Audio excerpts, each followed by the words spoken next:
एक समय की बात है, एक राजा था, उसका बहुत बड़ा राजमहल था। एक बार राजा के मन में एक विचार आया। अगर वह हमेशा हर काम को शुरू करने के लिए सही समय जानता हो, अगर वह जानता हो कि किन लोगों की बात सुननी चाहिए और किन लोगों की बात नहीं सुननी चाहिए, तो वह जो भी काम करेगा उसमें कभी असफल नहीं होगा। और सबसे बढ़कर, अगर वह हमेशा जानता हो कि सबसे जरूरी काम क्या है। चूंकि उसे यकीन था कि ऐसा सोचना सही था, इसलिए उसने अपने राज्य में एक घोषणा करवाई।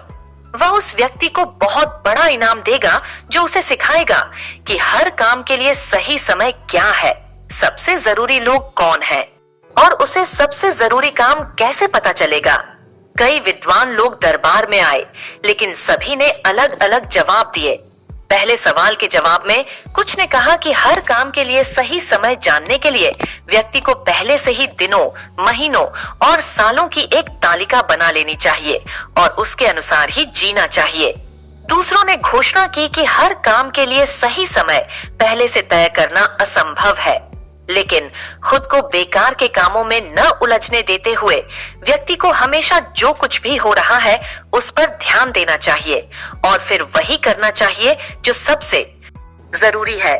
फिर भी कुछ लोगों ने कहा कि एक व्यक्ति के लिए हर काम के लिए सही समय तय करना असंभव है और इसके बजाय राजा को बुद्धिमान लोगों की एक परिषद बनानी चाहिए जो उसे हर काम के लिए सही समय तय करने में मदद करे। दूसरे सवाल के जवाब भी उतने ही अलग अलग थे। कुछ लोगों ने कहा कि राजा को सबसे ज्यादा जरूरत उसके सलाहकारों की है, कुछ ने पुजारियों की, कुछ ने डॉक्टरों की, जबकि कुछ ने कहा कि योद्धा सबसे ज्यादा जरूरी है। उसने एक साधु के पास जाने का फैसला किया जो अपनी बुद्धिमत्ता के लिए व्यापक रूप से प्रसिद्ध था। साधु एक जंगल में एक छोटी सी झोपड़ी में रहता था जिसे वह कभी नहीं छोड़ता था। वह केवल आम लोगों से ही बात करता था।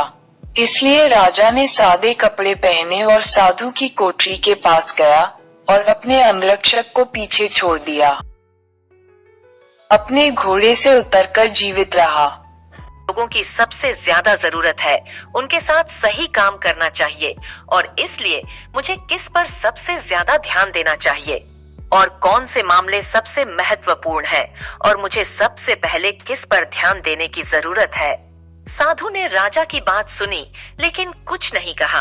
उसने बस अपने हाथ पर छूका और खुदाई फिर से शुरू कर दी। राजा कुछ देर तक चुपचाप देखता रहा। फिर साधु पर तरस खाते हुए उसने कहा, तुम थक गए हो, चलो मैं कुदाल लेकर तुम्हारे लिए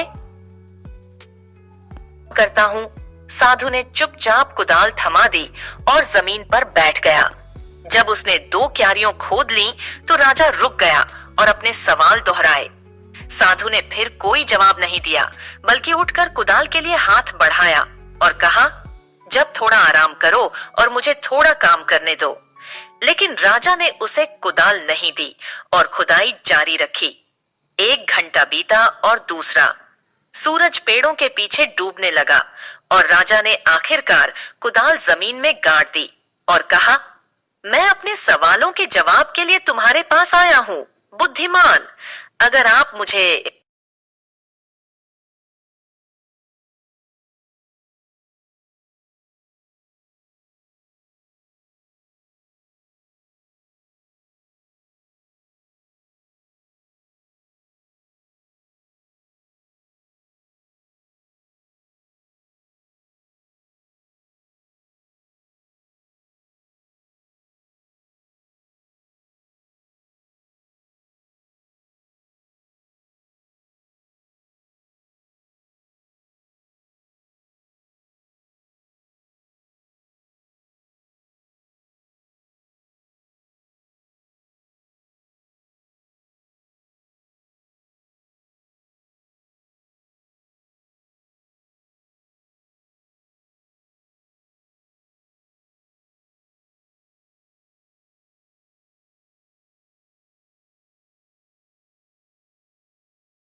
क्यारियों में बीज बो रहा था जो एक दिन पहले खोदी गई थी।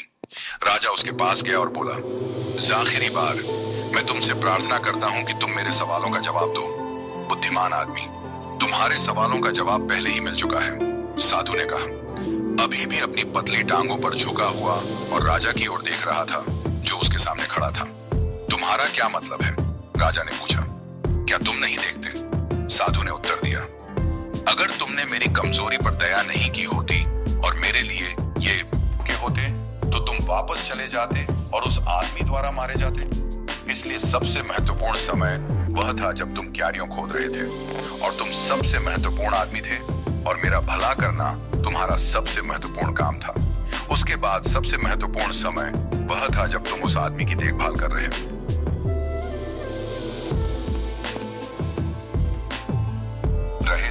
क्योंकि अगर तुमने उसके घावों पर पट्टी नहीं बांधी होती तो वह तुम्हारे साथ शांति बनाए बिना ही मर जाता। इसलिए वह सबसे महत्वपूर्ण आदमी था और तुमने उसके लिए जो किया वह तुम्हारा सबसे महत्वपूर्ण काम था। याद रखें, सिर्फ एक ही समय महत्वपूर्ण है। अभी ये सबसे महत्वपूर्ण समय है क्योंकि यही एकमात्र समय है जब हमारे पास कोई शक्ति होती है। सबसे जरूरी व्यक्ति वह है जिसके साथ आप हैं, क्योंकि आप नहीं जानते कि आपका कभी किसी और के साथ लेन देन होगा या नहीं। और सबसे महत्वपूर्ण बात यह है कि कभी किसी और के साथ लेन देन होगा या नहीं। और सबसे महत्वपूर्ण बात यह है कि इस व्यक्ति का भला करें, क्योंकि सिर्फ इसी उद्देश्य से आपको इस जीवन में भेजा गया है। Leo Tolstoy.